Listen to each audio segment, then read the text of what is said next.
अभी जो आवाज़ आप सुन रहे थे ये थी दिल की आवाज़, एक हार्ट पेशेंट की दिल की आवाज़। एक ऐसा पेशेंट जो 10 सालों से हाइपरटेंशन की गोलियों पे है, 20 सालों से डायबिटीज़ की दवाइयों पे है और कुछ समय से इंसुलिन पे। ऐसे पेशेंट की हार्ट की आवाज़, heart sound, you can call it abnormal heart sound. अब नॉर्मल हार्ट साउंड क्या होता है, एबनॉर्मल हार्ट साउंड क्या होता है, दोनों के बीच का फ़र्क क्या होता है? दोनों के बीच का फ़र्क अगर आपको पता चल जाए तो आपको क्लू मिल जाएगा how to come out of heart disease, how to come out of hypertension और हाउ टू क्योर डायबिटीज़। ये समझने के लिए आपको नॉर्मल हार्ट साउंड को एक बार समझना होगा। नॉर्मल हार्ट साउंड आपको सुनाने के लिए मैं यूज़ करूँगा, ये है डिजिटल स्टेथोस्कोप। और यानी कि ये स्टेथोस्कोप के थ्रू मैं इस स्टेथोस्कोप को डिजिटली ब्लूटूथ के माध्यम से लैपटॉप से कनेक्ट कर रहा हूँ। और यानी कि इसमें जो आवाज़ आएगी वो आपको भी इस वक्त साथ ही साथ सुनाई देगी। मेरे दिल की धड़कन।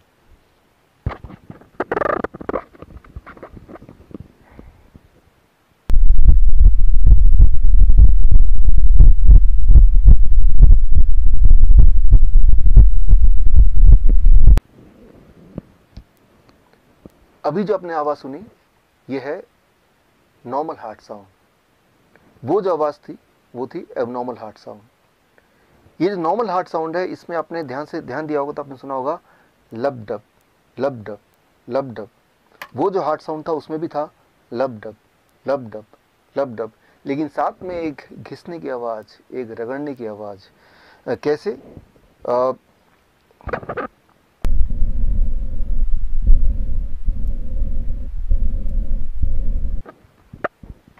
ये जो आपने आवाज़ सुनी रगड़ने की, घिसने की, वो जो आवाज़ है, वो आवाज़ अगर आप एलिमिनेट कर पाएँ, उसको अगर आप एडिट कर पाएँ तो हार्ट डिजीज़ ख़त्म हो सकता है, हाई ब्लड प्रेशर ख़त्म हो सकता है, डायबिटीज़ से छुटकारा पा सकते हैं। लेकिन ये कैसे करें, उसको समझने के लिए आपको एक सवाल का जवाब अंडरस्टैंड करना होगा। सवाल ये लब डब की आवाज़ आती कैसे है, ये आती कहाँ से है? एक्चुअली हमारे बॉडी में वॉल्व्स हैं, वो वॉल्व जब खुलते बंद होते हैं तो उसकी आवाज़ है। एक सवाल मेरा आपसे, हमारे बॉडी में कितने वॉल्व्स हैं? अगर आप किसी भी डॉक्टर से पूछेंगे तो बोलेंगे 4 वॉल्व्स। हाँ, 4 वॉल्व हार्ट में हैं, लेकिन पूरे बॉडी में कितने हैं? A 4 valves, B less than 100 valves, C less than 200 valves, D more than 250 valves. The right answer is, आपको जान के हैरानी होगी कि हमारे पूरे बॉडी में करीब 250 से भी ज़्यादा वॉल्व्स हैं, including the 4 valves in the heart. और वो सारे वॉल्व्स बिखरे हुए हैं, अलग जगह फिट हैं हमारे ब्लड वेसल्स में। हमारे ब्लड वेसल पाइप की तरह हैं, कुछ हैं जो बहुत बड़े अबाउट 2 सेंटीमीटर, कुछ है जो बहुत ही छोटे। लेकिन सारे ब्लड वेसल को एक के बाद एक लगा दें तो करीब 1 लाख किलोमीटर, यानी कि पृथ्वी का 2.5 चक्कर के बराबर। और उन ब्लड वेसल के बीच में अलग अलग जगह पे फिट हैं वॉल्व्स। वो वॉल्व्स की मैकेनिज्म अगर आप अंडरस्टैंड कर लें तो बात सामने थोड़ी क्लियर हो जाएगी। उसको अंडरस्टैंड करने के लिए आप मेरे इस एक्सपेरिमेंट पे गौर कीजिए। एक छोटा सा एक्सपेरिमेंट मैं आपको करके दिखाता हूँ, so that you understand what is valve and you understand the solution how you can get cured of hypertension, of diabetes, of heart disease within few days.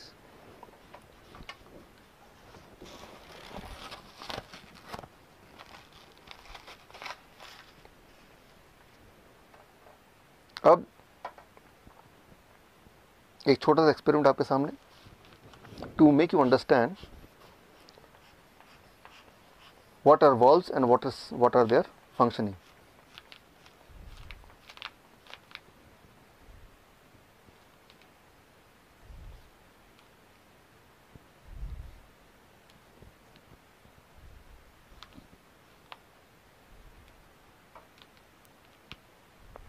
अब आप ध्यान से देखेंगे तो आप देखेंगे यहाँ पे ये है ब्लड वेसल, और इसी तरह से पूरे बॉडी में ब्लड वेसल फैले हुए हैं।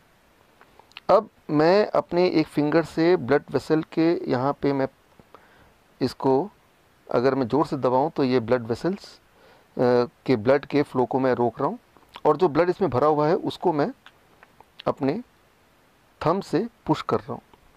मैंने इसको पुश कर दिया अब पुश करने के बाद अगर मैं थंब हटा लेता हूँ तो ये ब्लड वापस नहीं आया। ये ब्लड वापस क्यों नहीं आया? क्योंकि यहाँ पे एक वॉल्व है, वो वॉल्व रोक रहा है ब्लड को वापस आने से। इसका मतलब वो वॉल्व अपना काम ठीक से कर रहा है। सो अब मैंने यहाँ से ये हटा दिया। अब धीरे धीरे ब्लड यहाँ से दोबारा, आप देखेंगे दोबारा से ये फ्लो होने लगा। This is called a normal functioning of valve. लेकिन कुछ पेशेंट्स में, कुछ केसेस में वॉल्व अपना काम ठीक से नहीं करती, यानी कि वॉल्व ब्लड को अपोजिट डायरेक्शन में फ्लो करने से रोक नहीं पाती ठीक से, जिसे कहते हैं वॉल्व रीगर्जिटेशन।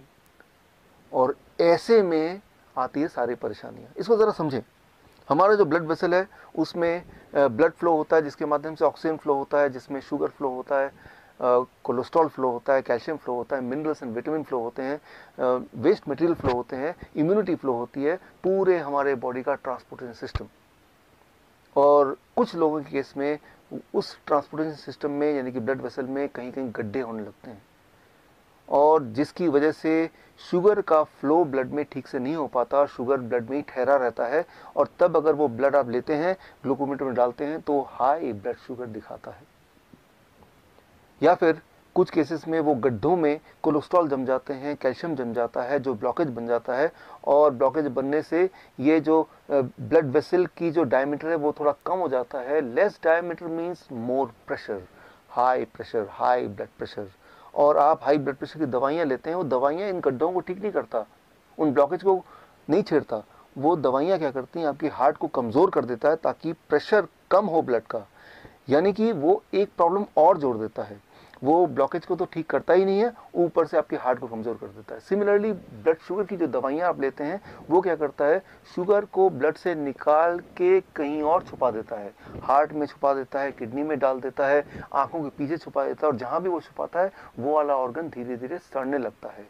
इसीलिए वो पेशेंट जो हाई ब्लड शुगर के पेशेंट है, जो डायबिटीज़ की गोलियाँ कई कई साल तक लेते हैं, वो अंधे हो जाते हैं, उनका हार्ट काम करना बंद कर देता है, उनका किडनी फेल होने लगता है, उनके एम्पुटेशन होना मजबूरी हो जाती है, क्योंकि वो पार्ट सड़ जाता है, सड़ने लगता है। यूँ मानो कि आपका घर है और आप झाड़ू लगा रहे हैं, और जो कचरा है वो डस्टबिन में ना डाल के, उसको बाहर ना फेंक के, आपने उसको बेड के नीचे छुपा दिया, आपने उसको अलमीरा के अंदर छुपा दिया।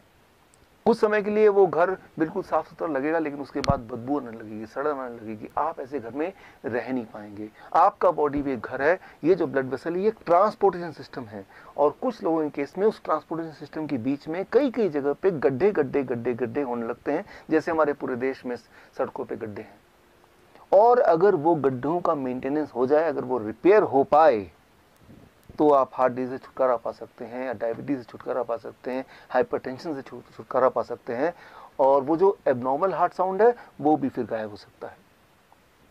लेकिन उसके लिए क्या करना होगा, गड्ढों को भरने के लिए अनफॉर्चुनेटली अभी तक ऐसी कोई दवा नहीं आई जो कि उन गड्ढों को भरे।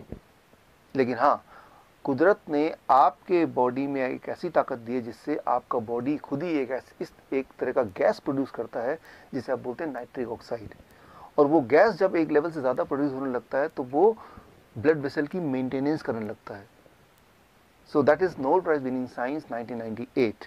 सो वो जो गैस है जिसे कहते हैं नाइट्रिक ऑक्साइड, वो ब्लड वेसल के इनर लाइनिंग जिसे बोलते हैं एंडोथेलियम लेयर, उसी में प्रोड्यूस होता है, जिससे वो गड्ढे भरने लगते हैं, वो ब्लॉकेज खत्म होने लगते हैं, ब्लड ट्रांसपोर्टेशन सिस्टम स्मूथ होने लगता है, और जिससे आपका ब्लड प्रेशर नॉर्मल रहने लगता है, आपकी ब्लड शुगर नॉर्मल होने लगती है, आपका हार्ट ठीक से काम करता है, और एकदम से आप ठीक हो सकते हैं, ठीक हो जाते हैं, अगर आपका बॉडी नाइट्रिक ऑक्साइड प्रोडक्शन को बढ़ा दे। अब सवाल यह है कि हम क्या करें कि हमारी बॉडी का नाइट्रिक ऑक्साइड प्रोडक्शन बढ़ जाए। उसके लिए I have to refer the China study, the biggest ever study of human nutrition disease. Human nutrition disease के बीच का जो कनेक्शन है, उसका सबसे बड़ा जो स्टडी है, जिसे बोलते हैं चाइना स्टडी, जो 2005 में रिलीज़ हुई थी। उस स्टडी के अनुसार कोई भी इंसान अगर whole plant food in its natural state में अगर खाने लगे, तो कुछ एक दिनों में ये जो लाइफस्टाइल डिजीज़ है उससे वो आज़ादी पा सकता है। लेकिन इसको मैं आपको समझाता हूँ 3 सिंपल स्टेप में, how to implement the China study recommendation in your life in 3 steps, so that you can be free of lifestyle disease including hypertension, including diabetes, including heart disease within few days. Those 3 steps are, as you can see on the screen. Step 1, 12 बजे तक जो भी कुछ आप खाएं वो हो सिर्फ और सिर्फ फल, फ्रूट्स, फ्रूट्स एंड फ्रूट्स। कोई भी 3-4 तरह के फल, वो मीठा हो, खट्टा हो, कैसा भी फल, वो केला हो सकता है, आम हो सकता है, चीकू हो सकता है, अमरूद हो सकता है, जो भी फल आपको पसंद हो, 3 से 4 तरह का फल जो अवेलेबल हो लें और वो एज ए ब्रेकफास्ट खाएं। कितनी quantity, it depends on your body weight. Let's say my body weight is 70 kg, into 10, 700 grams or more of 4 kind of fruits, 3 to 4 kinds of fruits of your choice। एक बार में खाएं, 2 बार में खाएं, 4 बार में खाएं, 12 बजे तक आपको खाना है सिर्फ और सिर्फ फल, फल और फल। जितना ज़्यादा खाएंगे उतना अच्छा रहेगा, राइट। नो रोटी, नो चपाती, नो चाय, नो ब्रेड, नो बिस्किट, सिर्फ और सिर्फ फल, फल और फल, भरपूर खाना है। अब लंच, जब भी आप लंच में बैठें 2 प्लेट लेके बैठें, प्लेट 1 एंड प्लेट 2। प्लेट 1 में 4 तरह के ऐसे वेजिटेबल जो आप कच्चा खा सकते हैं, खा सकें, जैसे टमाटर, मूली, गाजर, ककड़ी, सो ये इस तरह के, या खीरा, इस तरह के सब्जियां आप लें, 4 जो कच्चा खा सकें, और जो कच्चा नहीं खा पा रहे हैं क्योंकि उनके दांत कमज़ोर हैं तो वो थोड़ा स्टीम कर सकते हैं। कच्चा ज़्यादा फायदेमंद है, लेकिन अगर नहीं खा पा रहे हैं किसी वजह से तो थोड़ा स्टीम कर सकते हैं। 3 से 4 तरह की ऐसी सब्जी जो कच्चा खा सकें या स्टीम करके खा सकें वो लें। और कितना खाना है, it depends on your body weight. That is my body weight is 70 kg into 5, that is 350 grams और मोर, या फिर उससे ज़्यादा, 3 to 4 kind of vegetable। This becomes your plate 1। पहले आपको प्लेट 1 इतना खाना है, और इतना खाने के बाद अब प्लेट 2। प्लेट 2 में आपके घर का बना हुआ रोटी, सब्जी, दाल, चावल, vegetarian food with less oil and less salt. कितना खाना है, जितने में आपका पेट भर जाए। आपको लग रहा होगा कि इतना सारा प्लेट 1 यानी कि रॉ वेजिटेबल खाने के बाद क्या मैं प्लेट 2 खा पाऊंगा? पहले 2-3 दिन में शायद नहीं खा पाएंगे, लेकिन उसके बाद आप नोटिस करेंगे कि जितना ज़्यादा आप प्लेट 1 खाएंगे उतना आपका एपिटाइट बढ़ेगा, उतना आपका हंगर बढ़ेगा, उतना ज़्यादा आप प्लेट 2 भी खा पाएंगे। यानी कि आपकी जो बॉडी की मेटाबॉलिज्म है वो रेट बढ़ जाएगी, आपके जो खाने की कैपेसिटी वो बढ़ जाएगी, और आपका जो एनर्जी लेवल है वो भी बढ़ जाएगा। सो मैं आपको कोई चीज़ मिस नहीं करने बोल रहा हूँ, मैं सिर्फ ये बोल रहा हूँ कि आपके एक्चुअल लंच से पहले प्लेट 1 यानी कि रॉ वेजिटेबल, वो भी एक पर्टिकुलर मात्रा या उससे ज़्यादा, अकॉर्डिंग टू द फॉर्मूला, जैसे मैंने बताया, आपका बॉडी वेट इंटू 5। ये है आपका लंच। डिनर का सिर्फ 2 रूल हैं। पहला रूल कि डिनर हमेशा 7 बजे से पहले फिनिश करने की कोशिश कीजिए, और दूसरा रूल, डिनर में भी आपको वही करना है जो मैंने आपको लंच में बताया, वो है plate 1 end plate 2। Plate 1, 3 to 4 kind of vegetable in raw form, about your body weight into 5, that many grams, and then you can eat vegetarian meal with less salt and less oil as much as you want, right? So ये तीनों step, breakfast, lunch and dinner, right? So ये तीनों main मील, जो step 1 है breakfast, step 2 lunch and dinner में आपको ये करना है। अब final step, that is step 3, क्या नहीं करना है। सिर्फ 2 ही चीज़ मैं छोड़ने बोलता हूँ, एक है नो एनिमल फूड। कोई भी ऐसा फूड जो एनिमल से आता हो उसको आपको नहीं लेना है, जैसे दूध, दही, मक्खन, या लस्सी, या अंडा, या चिकन, या फिश, इनको आपको नहीं लेना है, बिल्कुल ज़ीरो कर देना है। एंड नंबर 2, कोई भी ऐसा चीज़ जो पैक्ड फॉर्म में हो, या रिफाइंड फॉर्म में हो, या डब्बे में हो, जैसे बिस्किट या ब्रेड या रस्क या नमकीन, इन चीज़ों को आपको नहीं लेना है। ये सिर्फ 2 चीज़ छोड़नी है। और हाँ, एक चीज़ और जोड़ लीजिए, रोज़ अपने बॉडी को करीब 40 मिनट सनशाइन दिखाइए। 30 से 40 minute you expose your body to sunshine, that becomes your step 3। If you follow these 3 steps, अगर आप ये 3 स्टेप्स आप फॉलो करते हैं, so within the first 3 days your blood sugar will start coming to normal, यानी कि you will be force to stop the medication, you will be force to taper the insulin. अगर आपने insulin कम नहीं किया या ख़त्म नहीं किया, so you may land up in hypoglycemic state, and that itself is very dangerous. Within the first 7 days your blood pressure will start reducing, आपका blood pressure कम होने लगेगा 7 दिन के अंदर, यानी कि आपको ब्लड प्रेशर की दवाइयाँ छोड़ना पड़ेगा, आपकी मजबूरी हो जाएगी छोड़ना। विद इन 1 month आपका एंजाइना यानी कि चेस्ट में जो पेन है वो ख़त्म होने लगेगा, ऑलमोस्ट ख़त्म हो जाएगा 1 महीने के अंदर। आप जब चढ़ेंगे 3 मंजिला भी तो आप हाँफेंगे नहीं, पहले 3 बार रुकना पड़ता था, तो आपको 1 बार भी रुकना नहीं पड़ेगा। और हाँ, वो जो हार्ट साउंड था, एबनॉर्मल हार्ट साउंड, वो घिसटने वाली साउंड, वो भी अब नहीं आएगी, वो भी अगर आप स्टेथोस्कोप से सुनेंगे वो भी नहीं होगा, वो गायब हो जाएगा। सो that will happen within the first 1 month. Your angina will go, your heart disease will go, that abnormal heart sound will also vanish, right? So that you can expect within 1 month. Within 2 months your thyroid will become normal, यानी कि thyroid की दवा आपको छोड़ना पड़ेगा या उसको taper down करना पड़ेगा। और अगर आप और अगर आपने ऐसा नहीं किया तो हाइपोथायराइड का हाइपरथायराइड भी हो सकता है, जो कि अगेन एक बहुत बड़ी प्रॉब्लम है। And with in the first 3 months आपका बॉडी वेट नॉर्मल रेट में आ जाएगा, यानी कि normal BMI in a healthy weight category में आ जाएगा।